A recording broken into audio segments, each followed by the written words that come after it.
Começar, viu? Tá ótimo, Jorge. Pronto, já comecei aqui a gravar, então bom encontro para todo mundo, gente. Gente, boa tarde a todo mundo, né? Pra gente tá sendo uma grande alegria tá podendo, mesmo que de uma forma que não é a ideal, voltar aqui para nossas atividades, né? Então, eu imagino que muitos de vocês já nos acompanhavam antes da nossa interrupção. A gente, na verdade, fez uma parada de férias esperando voltar, né, com todo o vapor no primeiro semestre agora, e fomos todos surpreendidos por essa situação tão excepcional. Num primeiro momento, a gente tomou a decisão de interromper as atividades, né, em razão das dificuldades que muitas de nós temos nesse período de pandemia. É um fato que é indiscutível que numa situação como a gente está vivendo, as mulheres ficam muito sobrecarregadas de atividades profissionais e domésticas. Então, a gente, em atenção a isso, né, decidiu não ter uma pressa ou uma urgência em retomar. Mas aí, conversando, decidimos que talvez fosse interessante agora no mês de julho a gente ter um retorno das atividades, mesmo que remotamente, inclusive possibilitando o debate para mais pessoas, tendo em vista que a gente, para ser assim bem franco, não sabe exatamente quando e em que circunstâncias a gente vai poder voltar a ter encontros presenciais. Essa que é a verdade hoje. Né? Todo mundo deve ter acompanhado o decreto do governador, que saiu logo cedo, adiando o retorno de atividades presenciais nas escolas, nas universidades. Então, como a nossa atividade é um tipo de atividade que pode esperar, né, a gente tem condição de esperar para retornar com mais segurança, então nós decidimos aqui retomar através dessa forma virtual, né, online, para que a gente possa ter a continuidade dos nossos encontros. E aí, muito a partir da provocação da Geórgia, né, a gente decidiu estabelecer como pauta desse nosso retorno para os nossos próximos encontros o debate sobre feminismo negro. Né? Eu acho que é um debate mais do que oportuno, considerando a conjuntura que a gente tem vivido, considerando todo o debate sobre racismo estrutural que tem sido levantado em razão dos acontecimentos nos Estados Unidos e de vários acontecimentos aqui no Brasil semelhantes, né, de violência policial contra a população negra. E mesmo o debate que a gente tem enfrentado sobre como as vulnerabilidades sociais são diferentes nesse tempo extremo de pandemia, em razão dos marcadores de raça, de classe, de gênero. Então, eu considero que foi uma proposta muito, muito acertada da Geórgia de a gente estabelecer a nossa pauta de debates agora no nosso retorno em torno do feminismo negro, que, de certo modo, é muito coerente com o que a gente já vinha trabalhando desde que nós interrompemos as atividades. Né? Então, como é que vai funcionar a nossa sistemática aqui online? A gente está fazendo essa nossa primeira experiência aqui, então ainda é uma grande experimentação, mas a nossa proposta vai ser a seguinte, né? Sempre temos textos de leitura que são sugeridos para o nosso encontro, e aí se espera que todo mundo tenha lido esse texto anteriormente.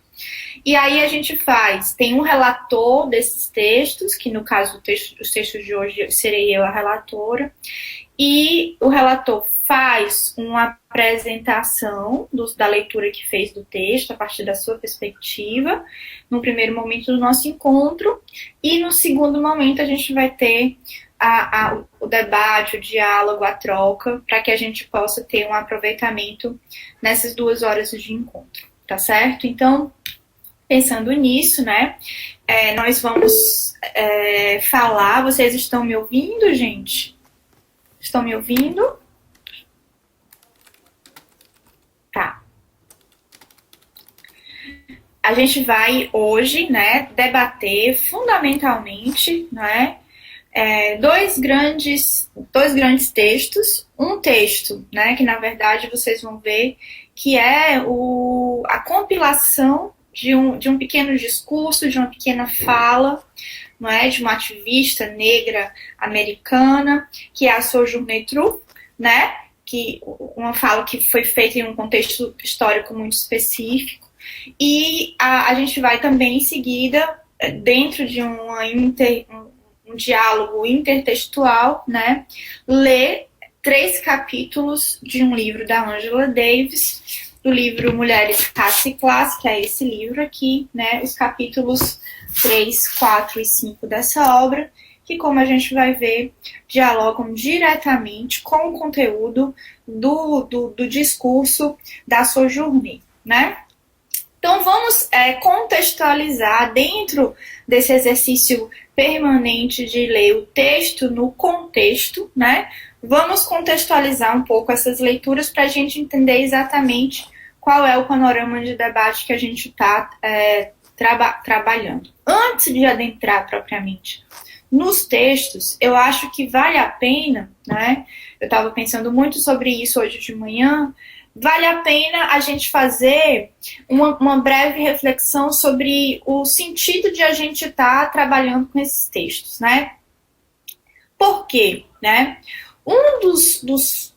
Das atividades que talvez sejam mais difíceis e mais árduas dentro de um estudo sobre feminismo, dentro de um estudo sobre gênero, estudo sobre as questões relacionadas ao gênero, é a tarefa de contar a história desse movimento, de contar a história desse campo de pensamento, né? Essa é uma tarefa árdua e uma tarefa que é sempre objeto de permanente rediscussão e ressignificação, né? Então, um dos aspectos que eu acho que são muito importantes para a gente, do ponto de vista metodológico e também epistemológico, é a gente saber que a narração da história e, consequentemente, a interpretação que a gente faz a partir dessa narração sempre depende daqueles sujeitos que estão envolvidos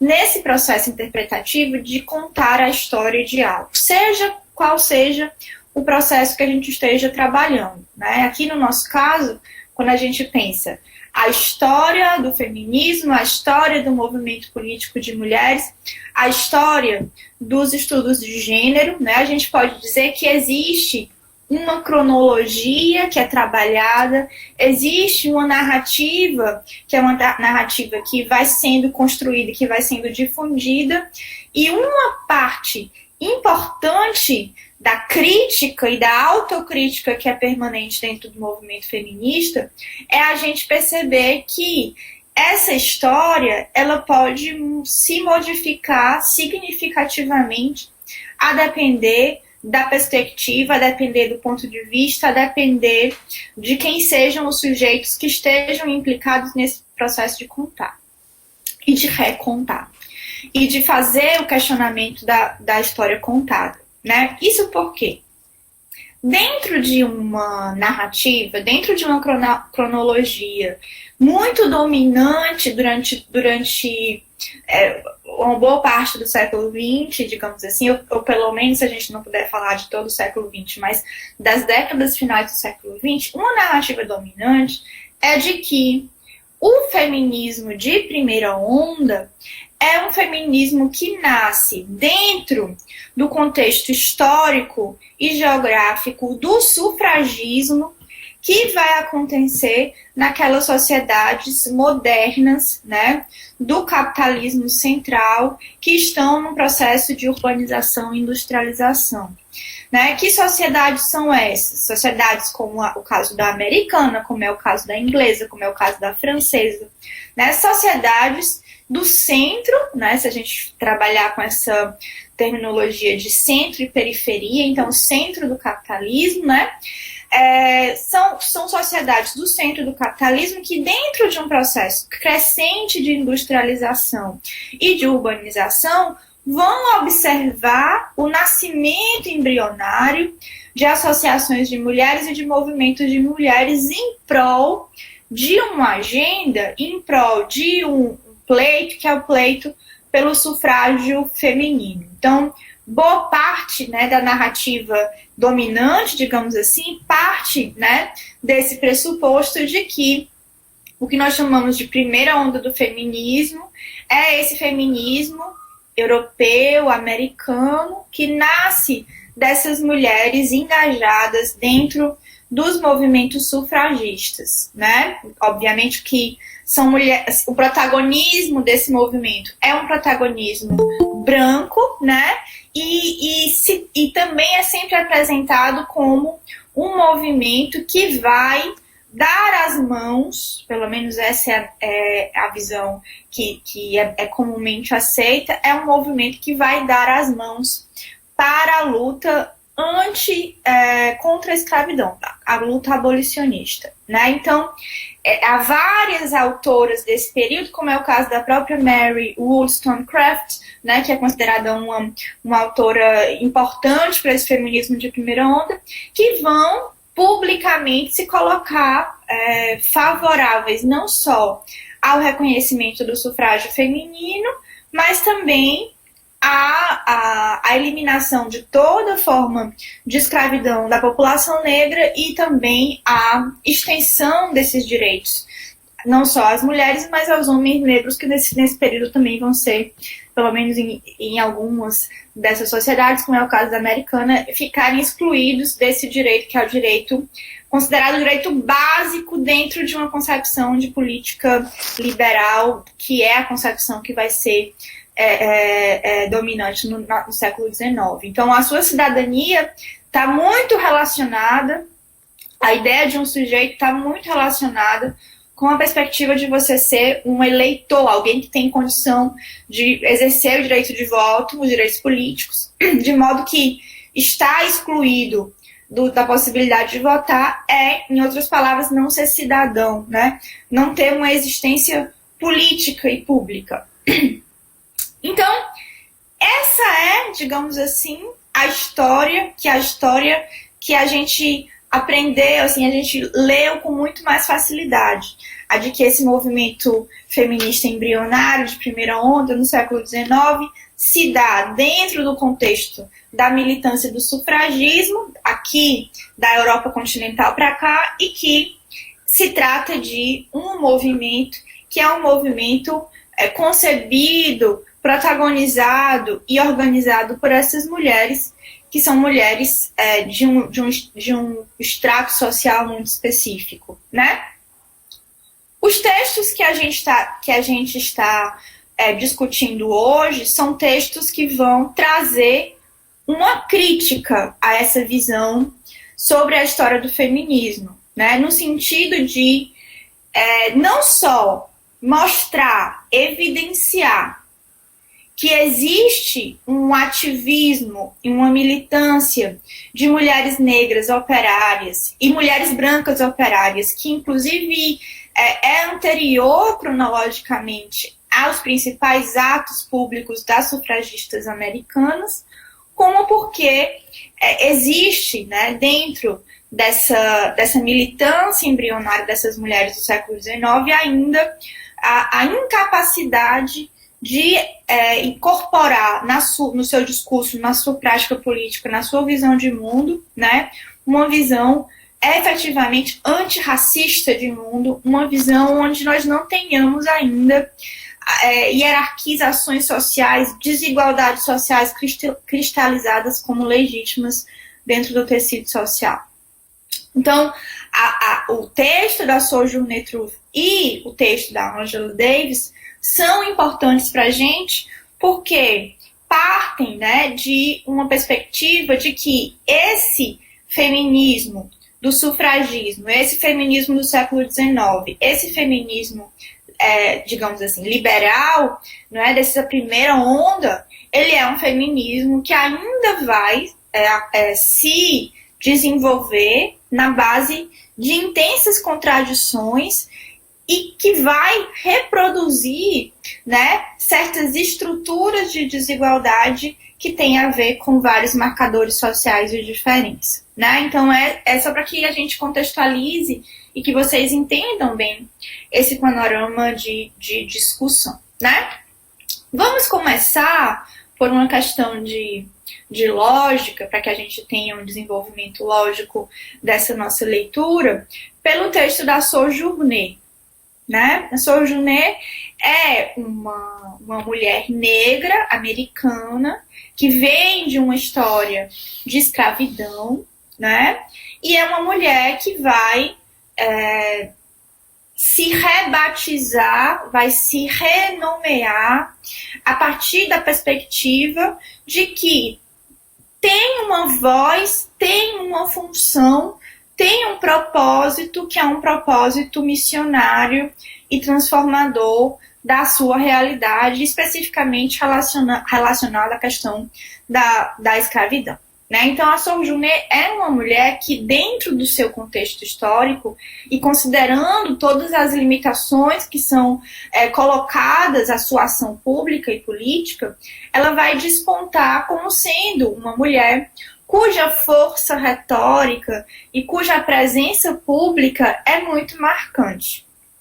E aí nós vamos ter, não é, no final da década de 40, começo da década de 50 do século XIX, né, dentro do território norte-americano, ali, a organização de uma série de atos públicos, não é, pelos movimentos sufragistas recém-organizados e recém-criados em território americano, né? A gente identifica sempre como sendo as protagonistas desse movimento sufragista, por exemplo, a Lucrécia, né, a Lucrécia Mott, mesmo a Elizabeth Cady Stanton, né, e não costuma colocar o nome da Sojourner Truth como uma dessas mulheres que vão participar desse processo, mas é um movimento que nasce com uma pauta muito clara, que é a pauta de se ter a extensão de uma série de direitos civis e também direitos políticos às mulheres naquele ambiente, que era um ambiente americano, um ambiente muito fortemente marcado pela questão racial e pela questão da desigualdade de gênero, né? Em 1848, né, vai acontecer, dentro do território americano, um grande evento público que vai originar um documento, que é um documento para nós muito paradigmático na história desse feminismo de primeira onda, que é a Convenção de Seneca Falls, né? Essa Convenção de Seneca Falls, vou colocar aqui para vocês, e menciono esses eventos porque vocês vão encontrar referências a esses eventos, sobretudo no texto da Angela Davis, né? Essa convenção acontece em 1848 e é uma convenção que vai ter por objetivo ali reunir, né, uma série de mulheres militantes, ativistas pela causa da emancipação feminina e que vai originar um documento que é um documento considerado muito importante, um marco importante dentro do desenvolvimento, não é, do feminismo norte-americano de primeira onda, né?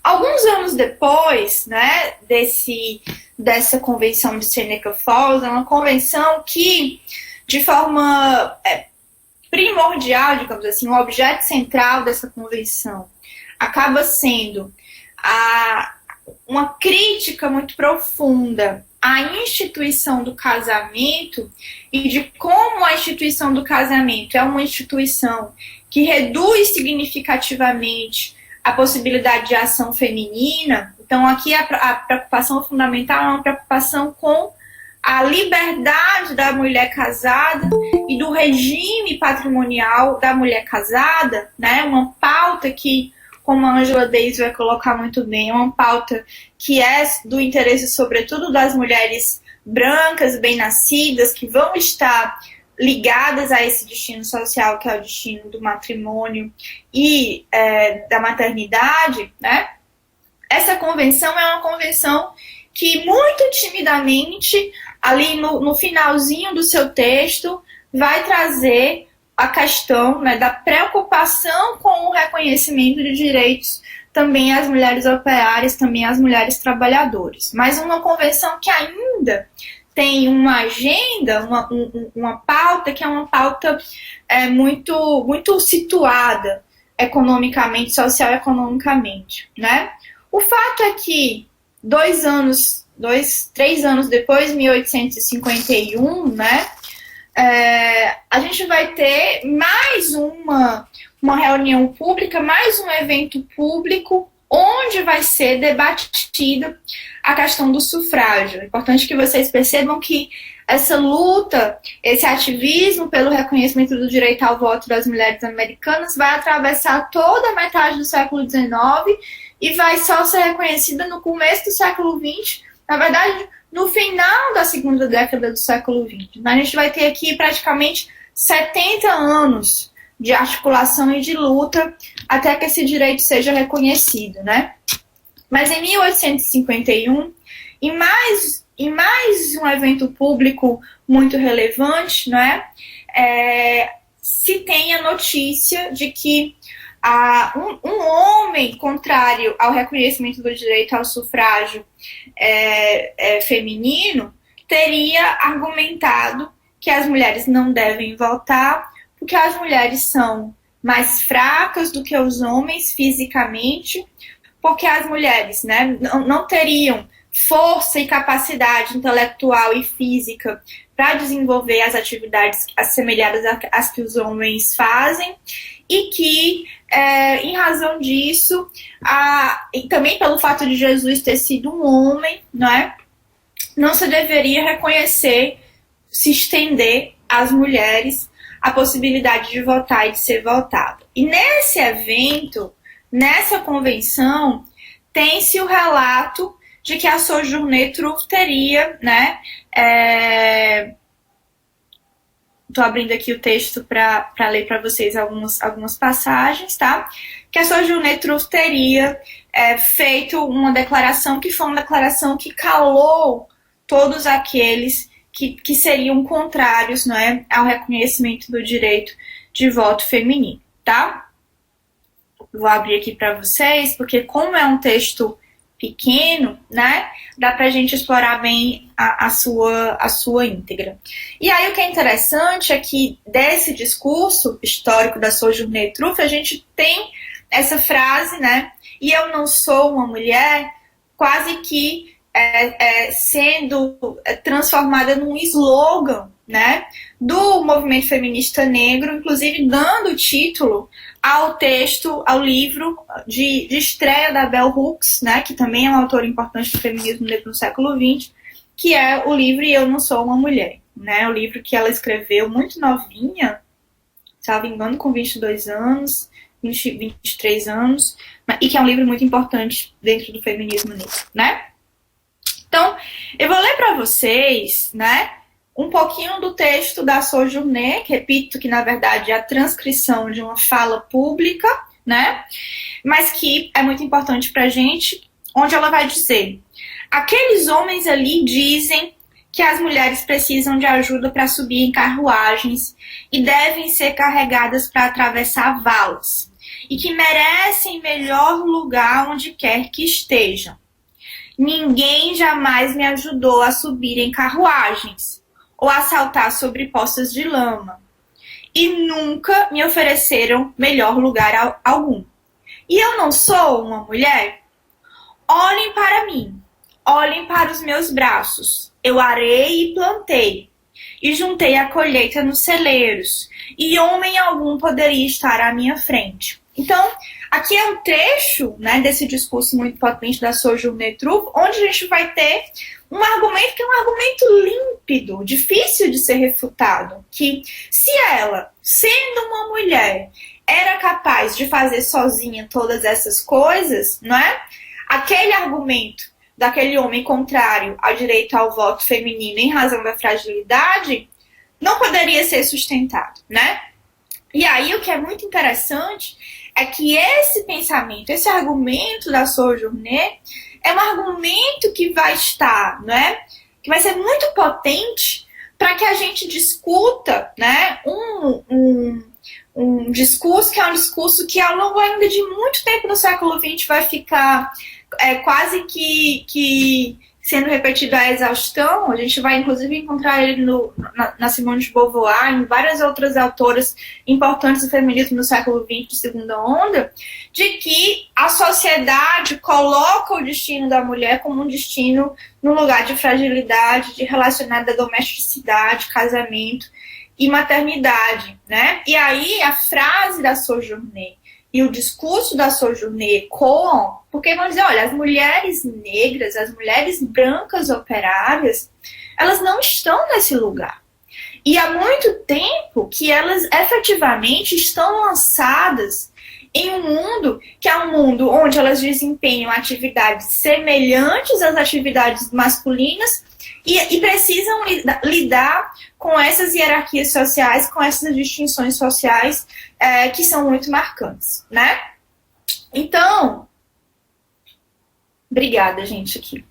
Então, esse discurso da Sojourner é um discurso, né, que ainda no século XIX vai lançar as bases para um ponto, para uma categoria que vai ser desenvolvida muito profundamente pelo feminismo negro no século XX e que vai, a gente pode dizer isso com muita tranquilidade, transformar, não é, a produção feminista e a ação feminista de uma forma muito profunda.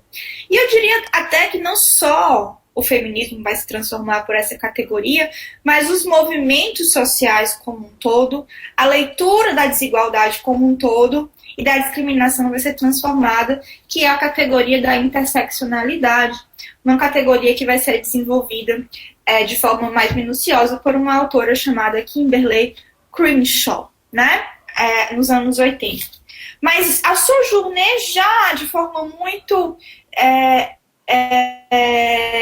profunda, nesse discurso do século XIX, já lança as bases para o desenvolvimento dessa categoria mais tarde, que é a categoria de evidenciar, não é? Que a gente só consegue pensar adequadamente as redes de desigualdade, de discriminação, de diferenciação social, se a gente intercalar, se a gente associar diferentes marcadores sociais, como é o caso de classe, de raça, gênero, idade, não é? A questão da sexualidade, tudo isso, não é? Vai ser imbricado, vai ser efetivamente associado para que a gente consiga entender os processos de estratificação social. Então, quando o discurso feminista, quando as mulheres associadas com essa militância, que é a militância do século XIX, essa militância do feminismo de primeira onda, associam muito fortemente, não é? A condição feminina, o problema feminino, as questões femininas, com essa perspectiva da reclusão doméstica, da submissão no mundo doméstico, da fragilidade, da incapacidade laboral, não é? Do tédio, né? Várias autoras do feminismo vão trabalhar muito fortemente a questão da frustração e do tédio das mulheres como sendo um problema relacionado com essa situação de submissão. É o caso da Betty Friedan. Muito fortemente essas autoras do feminismo negro vão fazer a crítica disso que elas vão chamar de um racismo, de uma invisibilidade, de uma insensibilidade dentro do feminismo para a experiência histórica social vivenciada pelas mulheres periféricas, pelas mulheres negras, pelas mulheres que estão numa situação de vulnerabilidade ainda maior dentro da sociedade, né? Então, o texto da Angela Davis, né, de certo modo, ele vem justamente problematizar essas questões, que são as questões, não é, de como a história do feminismo vem sendo contada, não é, e da invisibilidade do debate feminista até certo tempo a essa diferença de experiência histórica entre as diferentes mulheres, né?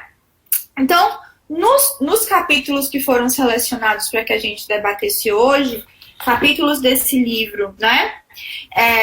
Mulheres, Raça e Classe, um livro que foi publicado pela primeira vez em 1981, portanto, antes do desenvolvimento do conceito de interseccionalidade pela Kimberlé Crenshaw, mas já fazendo, digamos assim, as bases e lançando, né, dentro de uma releitura do marxismo, dentro de uma leitura do materialismo histórico sobre a questão das mulheres negras, a gente vai ter fundamentalmente essa questão sendo lançada para o debate. Que capítulos são esses que foram selecionados para a gente pensar junto hoje? O primeiro, o capítulo Classe e Raça no início da campanha pelos direitos das mulheres. O capítulo 4, o racismo no movimento sufragista feminino. E o quinto, o significado de emancipação para as mulheres negras, né? Os capítulos terceiro e quarto são capítulos que vão ser muito importantes para a gente justamente discutir essa narrativa oficial, essa narrativa que é dominante, que foi dominante e que tem sido alvo de grande questionamento, né? No capítulo 3, o que a Angela Davis vai nos colocar é justamente uma rediscussão desse protagonismo que é apontado para as sufragistas, como é o caso da Lucrécia, como é o caso da Elizabeth Cady Stanton, desse protagonismo que é imputado a essas mulheres brancas, bem-nascidas, não é? Numa situação social favorecida, como se elas fossem efetivamente as precursoras de uma militância feminina pelo reconhecimento dos direitos em território americano. Angela Davis vai chamar a atenção para o fato de que, antes mesmo dessa militância, dessa atuação, dessa organização, nós já tínhamos ali, não é, uma atuação muito forte e muito intensa de mulheres operárias, de mulheres negras, não é, que podiam também ter sido consideradas para fins de contagem, para fins de construção dessa narrativa sobre o movimento das mulheres nos Estados Unidos, né? Vou ler para vocês aqui um trecho.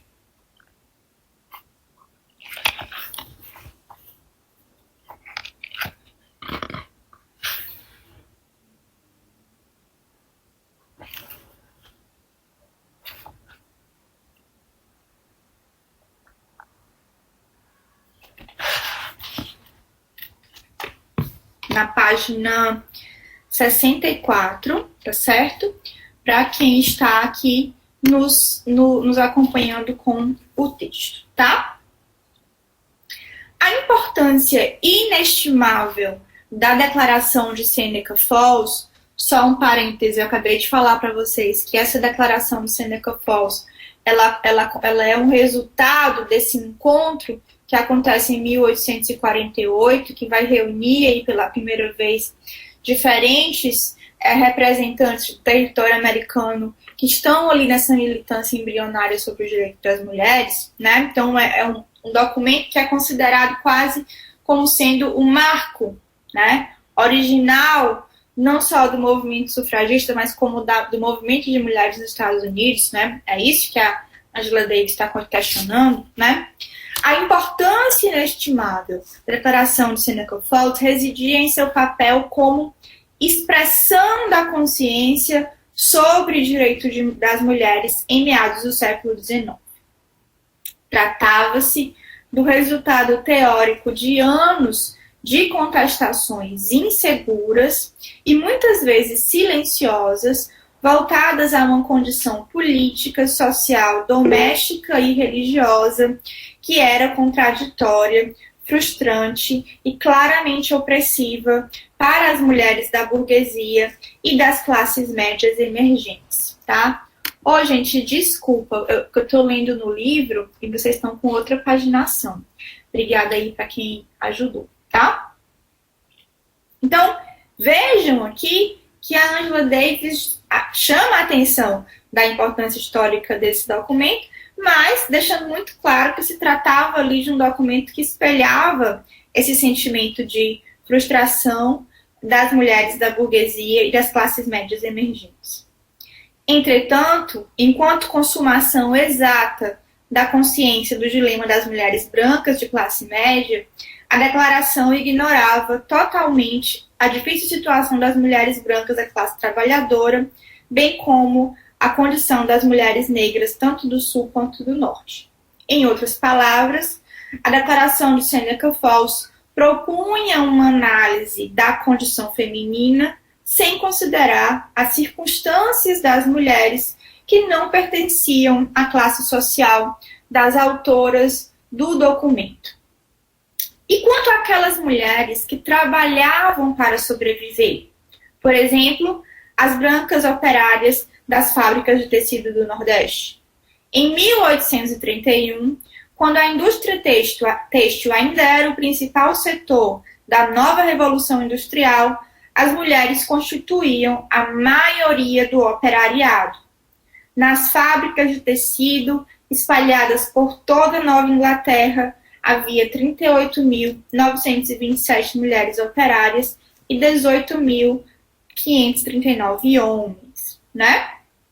E aí, ao longo do texto, ela vai mostrar vários exemplos históricos de articulação política dessas mulheres operárias, das mulheres negras, que são anteriores a essa experiência histórica de Seneca Falls, uma experiência que é identificada como sendo a experiência fundadora do feminismo, né?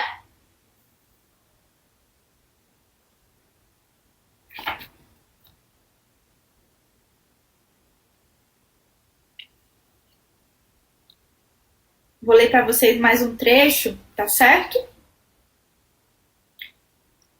Aqui na minha página 66.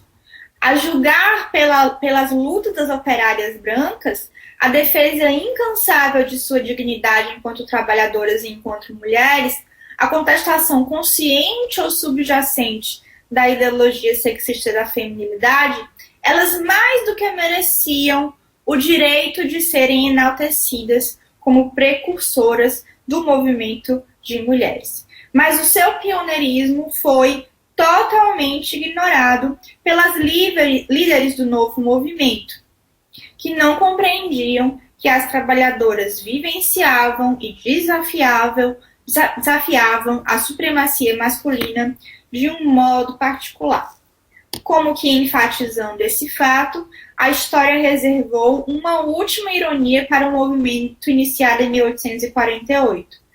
Todas as mulheres presentes na Convenção de Seneca Falls, a única que viveu o suficiente para, de fato, exercer o seu direito ao voto, mais de 70 anos depois, foi uma trabalhadora chamada Charlotte Woodward, né? Lembrando que foi em 1919 que foi reconhecido o direito ao voto feminino nos Estados Unidos, né?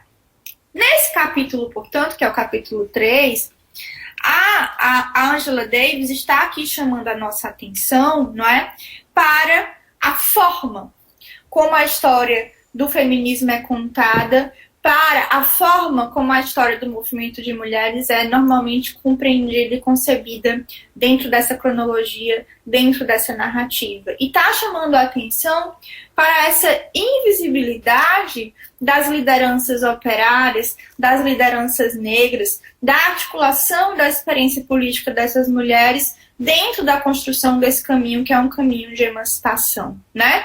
No capítulo 4, né, ela vai além, não só para mostrar essa invisibilidade, mas para expor, né, de uma forma, através de uma denúncia muito intensa, como, sobretudo na palavra de uma das principais sufragistas, que é Elizabeth Cady Stanton, está presente um forte racismo, né? Ou seja, não só não havia uma sensibilidade com a experiência das mulheres negras, como ainda, não é, se tinha internalizado de uma forma muito intensa um sentimento de distinção social entre brancos e negros e entre mulheres brancas e mulheres negras, né?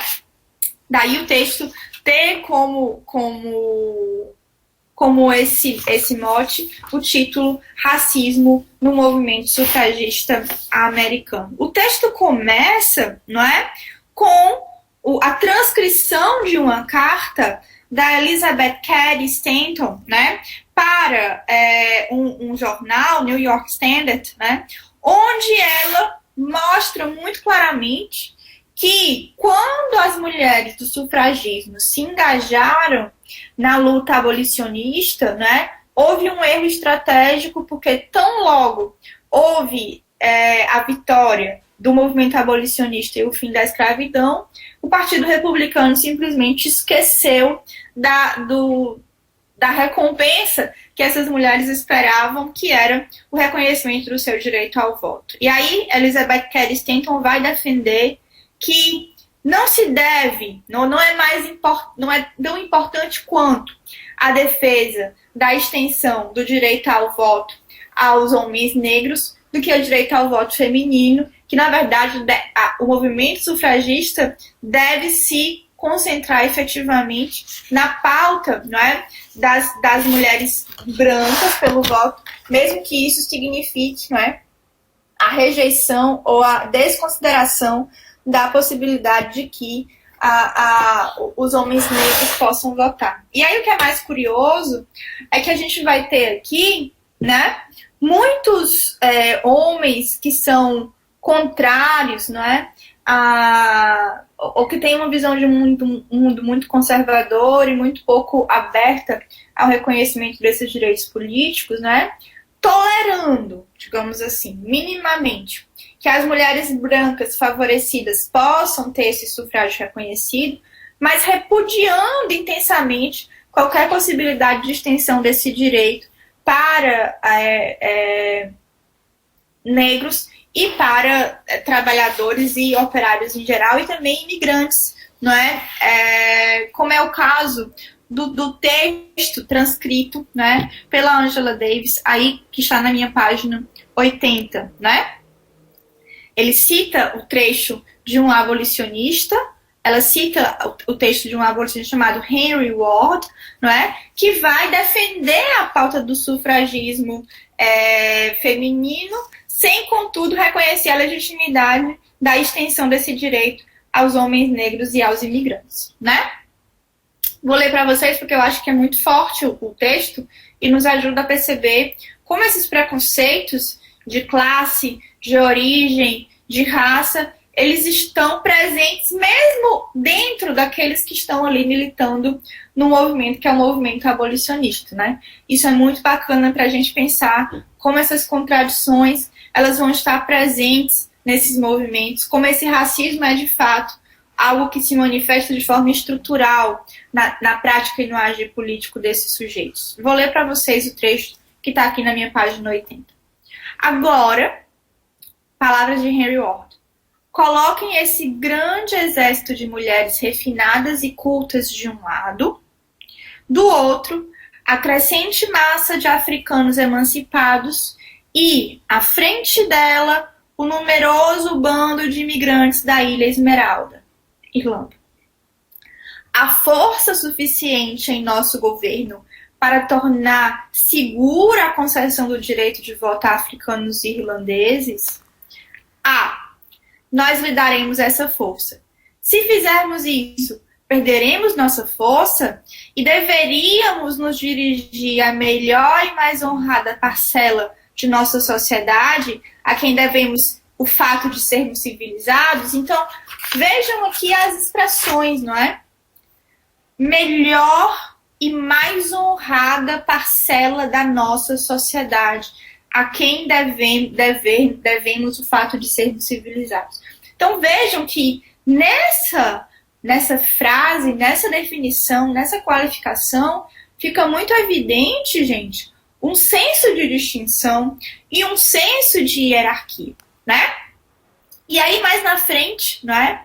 Elizabeth Cady Stanton vai logo assim, em seguida no texto de vocês vão encontrar ela afirmando: com o homem negro não teremos nenhum elemento novo no governo, mas com a educação e a distinção das mulheres teremos um poder que consiste em conduzir a raça anglo-saxã rumo a uma vida superior e mais nobre, e assim, pela lei da atração, elevar todas as raças a um patamar mais justo do que aquele que seria alcançado na situação de isolamento político entre os sexos, né?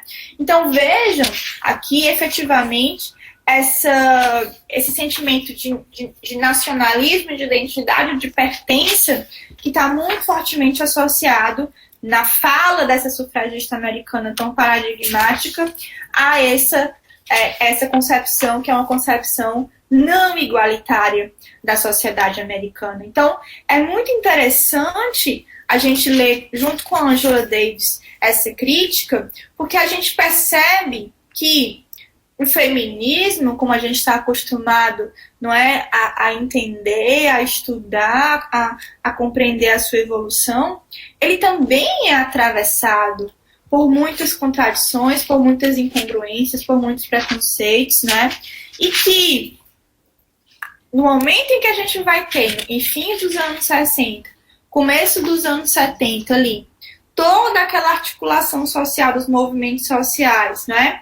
E a força muito grande do movimento negro, isso vai reverberar muito fortemente numa produção intelectual que traga essa crítica ao movimento feminista como uma série de outros movimentos sociais, no sentido de denunciar racismo, invisibilidade, subrepresentação, omissões que são omissões históricas. Então, gente, já vai dar aqui 5 horas, eu não quero passar praticamente a maior parte do tempo falando, mas a ideia dessa nossa leitura é justamente a de mostrar, né, que essa crítica, esse debate, uma vez que ele começa a se colocar aí, anos 60, anos 70, vai ganhando muita força nos anos 80, é um debate que se ressignifica, que leva além, que traz pra gente muitas possibilidades de abertura, não só de novos flancos de análise, mas sobretudo de uma reapreciação, a gente olhar com outros olhos, a gente fazer uma compreensão muito mais crítica, muito mais profunda do que é ser feminista, de o que significa efetivamente a luta por igualdade, a gente entender efetivamente quais são as desigualdades que se colocam como desafios a serem combatidos, não é? E de entender de que forma uma compreensão mais honesta dessas desigualdades e dessas diferentes formas de hierarquização é importante para que a gente tenha efetivamente uma atuação, um agir que seja mais efetivo para combater essas formas de opressão, que são opressões intercaladas, interseccionais, opressões sexuais, opressões de classe, opressões que são opressões de raça, né? Tudo isso a gente precisa entender que é um aspecto constitutivo dessa sociedade moderna ocidental. Uma sociedade que é constituída segundo a lógica das hierarquias e das distinções, sendo os privilégios, não é, lugares sociais que permitem o acesso dos sujeitos a condições que são condições mais favoráveis de vida e de desenvolvimento. Então, o questionamento de fundo tem que ser com essas estruturas que permitem a legitimação e a perpetuação dessas estruturas, que são estruturas, não é, de distinção e de hierarquização social, tá? Com isso, eu passo aqui a palavra para a Geórgia, para a gente conduzir o nosso debate e poder conversar um pouquinho sobre esses textos que nós lemos para o encontro de hoje. Geórgia, eu passo para ti. Muito obrigada, professora, pela exposição.